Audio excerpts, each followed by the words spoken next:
Anong nangyayari sa mga pantalan sa China?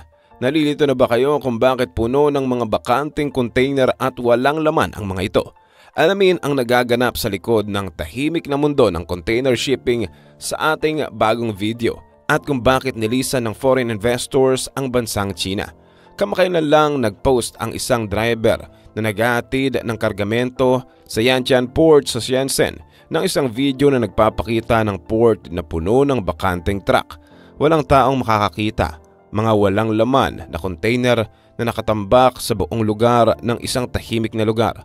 Sa loob ng 2 taon, ang port ng Yantian ay nasa ika-4 na pwesto sa buong mundo pagdating sa container. Anong mga implikasyon nito para sa pandaigdigang kalakalan at logistika sa pandagat? Noong nakaraang taon inilabas ng Alphaliner, isang internasyonal na konsultasyong pangkalakal at kumpanya ng analyst, ang isang lista ng mga pangunahing 30 container throughput noong 2021 kung saan ang China ay may 10 pwesto sa listahan. Sa kabila ng dating pagiging isa sa pinakamalakas na port sa mundo, ano ang nangyari sa Yantian Port? Noong mga nakaraang taon, nadama ng Yantian Port ang epekto ng mga pagbabago ng ekonomiya sa politika at pati na rin ng mga hakbang sa pandemya. Ito ang nagdulot ng pagbaba sa aktibidad sa port at pagtaas ng bilang ng mga walang laman na container.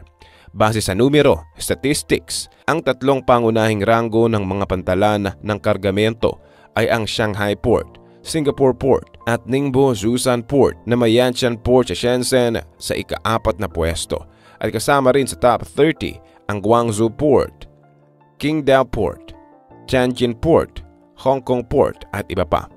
Gayunpaman, sa loob lamang ng 2 taon, ang pag-export ng dayuhang kalakalan ng China ay nagkaroon ng malaking pagbabago.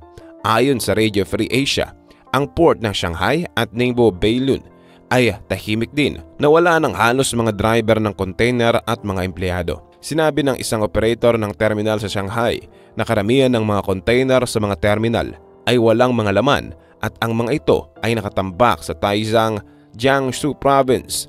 Aniya, hindi na madalas na nag-o-overtime ang mga empleyado rito. Kung gayon, ano ang nangyari sa Yantian Port? Ang mga presyo ng container ay bumababa at ang mga kumpanya ay nahihirapan na maghanap ng mga container para sa kanilang shipment. Ito ay nagdudulot ng mga paghihirap sa supply chain at pagtaas ng mga gastos sa logistika. Nadama ng Yantian Port ang epekto ng mga pagbabago sa ekonomiya at politika, pati na rin ng mga hakbang sa pandemya. Ito ang nagdulot ng pagbaba sa aktibidad sa port at pagtaas ng bilang ng mga walang laman na container. Noong Desyembre 5 ng nakaraang taon, inilabas ng opisyal na website ng China Ports and Harbors Association ang isang ulat hinggil sa pagsusuri at analysis ng produksyon at operasyon ng mga port na nagsasabing noong Nobyembre, ang mga nagkarga ng mga container sa 8 pangunahing hub ports ay bumaba ng halos 10% kumpara sa nakaraang taon. Samantalang ang mga pantalan ng mga walang laman na container para sa dayuhang kalakalan ay tumaas ng halos 24% taon-taon. At sa mga baybayin ng Zhejiang at Jiangsu, ang karamihan sa mga kumpanya ay umaasa sa dayuhang kalakalan upang mabuhay. Ngunit ang pinsala sa operasyon ng negosyo mula sa Zero COVID policy ay naging halata na. Maraming malalaking kumpanya ang nagtanggal ng mga empleyado at maraming maliliit na kumpanya ang nagsara. Paano ito nakakaapekto sa negosyo? Ang mga presyo ng container ay bumababa at ang mga kumpanya ay nahihirapan na maghanap ng mga container para sa kanilang shipment. Ito ay nagdudulot ng mga paghihirap sa supply chain at pagtaas ng mga gasto sa logistika. Ang Shenzhen, dating pinakamalakas na ekonomikong lungsod sa China, ay nawawalan na ng imp habang maraming kumpanya ang umaalis o nagsasara. Noong Pebrero 22, isang video na inilagay ng isang netizen sa Shenzhen ang nagpakita na ang isang pabrika ay nagre-recruit ng mga empleyado base sa edad at ang mga naghihintay para sa interview ay pawang mga kabataang lalaki at babae. Ayon sa ilang netizens na isa pang aktibong pang-ekonomiyang rehiyon sa Yangtze River Delta, higit sa 90% ng mga export processing enterprises ay tumigil sa pagre-recruit pagkatapos ng Lantern Festival ng taong ito. Sa timog kanluran na rehiyon ng Chongqing at Yunnan, ang karamihan sa mga kumpanya ay pumipigil ng produksyon upang mapanatili ang operasyon. Sa TikTok, may iilang tao ang gumagawa ng listahan ng mga top 10 electronics factories na tumitigil sa pagre-recruit, kabilang ang Changsha, BYD, Apple Changsu Technology, Suzhou Luxshare, Precision at iba pa. Nang tawagan ng media upang magtanong, sinabi ng HR sa Chengdu Foxconn na tinatanggap lamang nila ang mga kabataan na bagong graduate sa high school para bigyan ng mababang batayang sahod. Pagkatapos ng pandemyang ito, maraming migrant workers ang bumalik sa kanilang mga hometown at hindi na nais bumalik sa trabaho. Ang mga pangyayari tulad ng matigas na zero-COVID policy ng China at paglipat ng industrial chain ay nagdulot ng pagsasara ng malaking bilang ng mga maliliit at medium-sized na kumpanya na may patuloy na pagtaas ng kawalan ng trabaho. Inuulat ng Bloomberg na ang mga manggagawang migrante ay isa sa mga grupo na labis na naapektuhan ng zero-COVID policies ng Chinese Communist Party at ang zeroing out ay naglalagay sa mga pabrika sa patuloy na lockdown. Ang mga manggagawa ay maaaring maghintay ng buwan ng walang sahod o mapilitang magtrabaho sa closed-loop na mga kondisyon na walang kontak sa sinuman sa labas ng pabrika para sa mahabang panahon at hiwalay sa kanilang mga pamilya. Maraming mga may-ari ng pabrika at mga recruiter sa Guangzhou, isang pangunahing economic city sa Timog, ang nagsabi na malaking bahagi ng mga manggagawang migrante ay hindi na nais bumalik sa trabaho pagkatapos ng Chinese New Year holiday. Ito ay nagpapalala sa pangmatagalang mga problemang struktural sa labor market ng China. Bago ang zero-COVID policy, ang lakas paggawa ay unti-unting bumababa dahil sa pagtanda ng populasyon at ang mga kabataan ay mas hindi nais magtrabaho sa mga mabigat na trabaho at mababa ang sahod na industriya. Habang ang mga sektor tulad ng mga restaurant at turismo ay bumabangon sa panahon ng Chinese New Year, nananatiling mas mababa pa rin sila kaysa antas bago ang pandemya. Sa kasalukuyan, ang mga dayuhang mamumuhunan ay nagmamadali na bawiin ang kanilang mga pamumuhunan sa China. Ang European Union Chamber of Commerce sa China ay naglabas ng kanilang 2023-2024 Shanghai Recommendation noong Pebrero 14 na nananawagan sa pamahalaang komunista ng China na ibalik ang tiwala ng mga dayuhang kumpanya at ayusin ang magulong internasyonal na mga relasyon.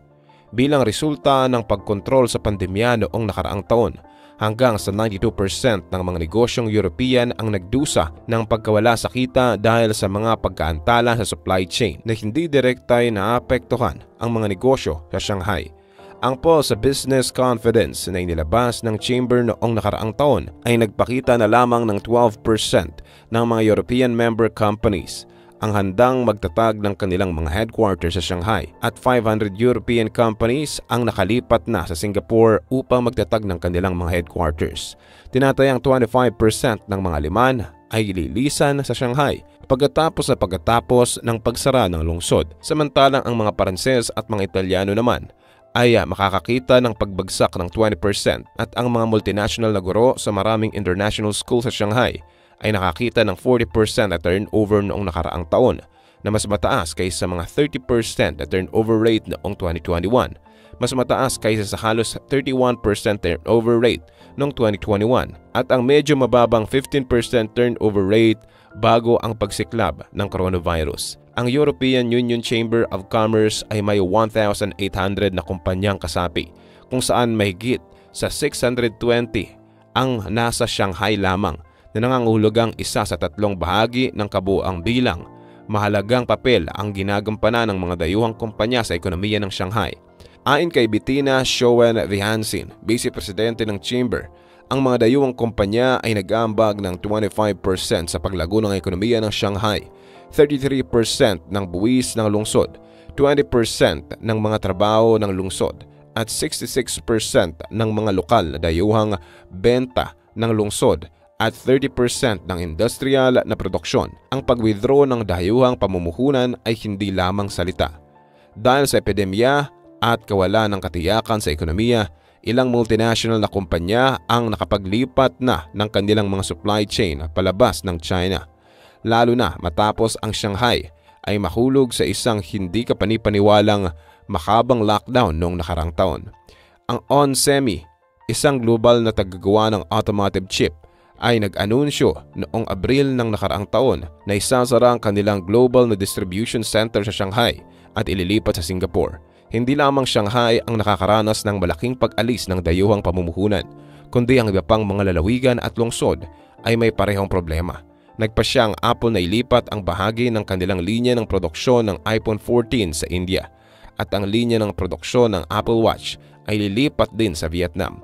Bago ito, isinara ng Toshiba ng Hapon at ng Samsung ng Timog Korea ang ilang mga pabrika sa China noong nakaraang taon at inilipat ang kanilang mga linya ng produksyon sa Vietnam.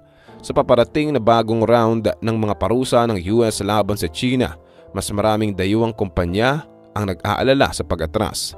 Ang Japanese na tagagawa ng bahagi ng mga elektronika na Kyocera na naglilipat ng produksyon sa ibang rehiyon at mas pinapalaki ang kanilang kakayahan sa pambansang produksyon. Ang Kyocera ay isang mahalagang bahagi ng pandaigdigang imbakan ng chip o global chip supply chain, sinabi ni Hideo Tanimoto, ang pangulo ng kumpanya.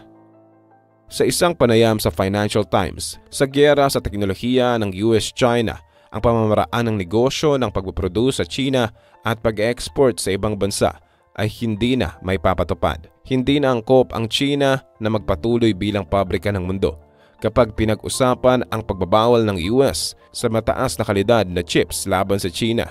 Sinabi niya na kung ang mga tagagawa ng kagamitan ng chip ay titigil sa pagbibigay ng produkto sa China, tiyak na makakaapekto ito sa mga order ng kumpanya.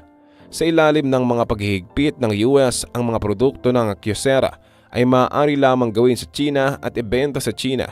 Hindi ito maaaring export sa ibang bansa. Nilipat ng kumpanya ang produksyon ng photocopiers para sa merkado ng US mula sa China patungong Vietnam at Thailand. Ang pagbaba ng aktibidad ng mga ports kasama na ang Yantian Port ay nagdudulot ng malaking problema sa supply chain at negosyo sa buong China. Ito rin ay nagpapahiwatig ng mas malalim na isyu sa ekonomiya ng China at internasyonal na merkado. Isa din itong indikasyon ng pagbaba ng numero ng mga foreign investors sa bansa.